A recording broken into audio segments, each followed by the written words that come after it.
सनातन धर्म में बिना दीपक प्रज्वलित किए कोई पूजन अनुष्ठान हो ही नहीं सकता।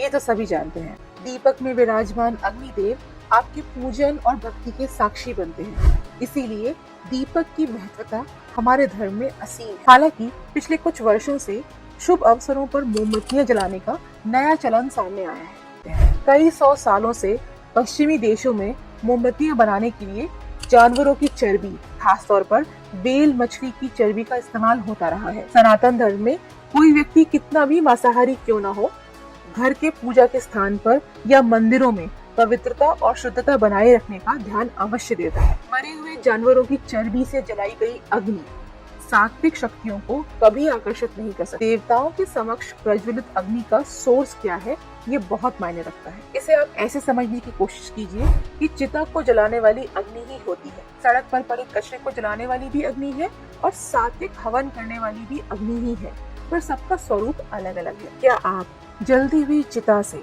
अग्नि लाकर अपने घर का दीपक प्रज्वलित कर सकते हैं? शायद नहीं।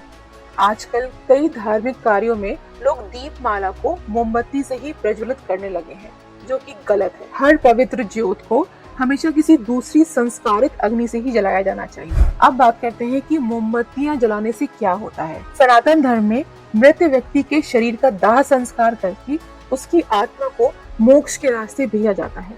इसके ठीक उलट ईसाइयों और मुस्लिमों में शरीर को अपने ही बीच कब्रों में रहने देते हैं। तो बात साफ है, जब व्यक्ति का शरीर और उसके द्वारा प्रयोग की गई वस्तुएं आसपास ही रहती है, तो आत्मा का मोह भंग अपने शरीर से, अपनी चीजों से कभी हो ही नहीं पाता। वो दुखी और कंफ्यूज सी वहीं भटकती रहती है, इस आशा में कि शायद कभी उनका शरीर उन्हें वापस मिल जाएगा।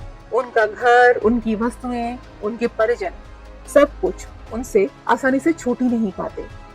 ये स्थिति उस आत्मा के लिए अत्यंत कष्टकारी भी होती है। इसी कष्ट और व्याकुलता में कई आत्माएं क्रोधित और अशांत अवस्था में भटकती रहती हैं, और ऐसी आत्माएं क्रोधित और असहाय होने की वजह से जीवित व्यक्तियों को ईर्ष्यावश परेशान करती हैं। ऐसी मृत आत्माओं का अपवित्र और दूषित चीजों से आकर्षण होता है। स्वाभाविक है कि वो भगवान के लिए जलाए गए पवित्र धूप और दीप से आकर्षित नहीं होंगी, वो होंगी चर्बी से जलाए गए दीपक से। यही कारण है कि मृत आत्माओं को आकर्षित और उनसे संपर्क करने के लिए पैरानॉर्मल एक्सपर्ट्स मोमबत्तियां जलाकर उनसे बातें करने की कोशिश करते हैं। मृत आत्माओं को प्रसन्न और उन्हें बल प्रदान करने के लिए गिरजाघरों में और कब्रिस्तानों में मोमबत्तियां जलाई जाती हैं।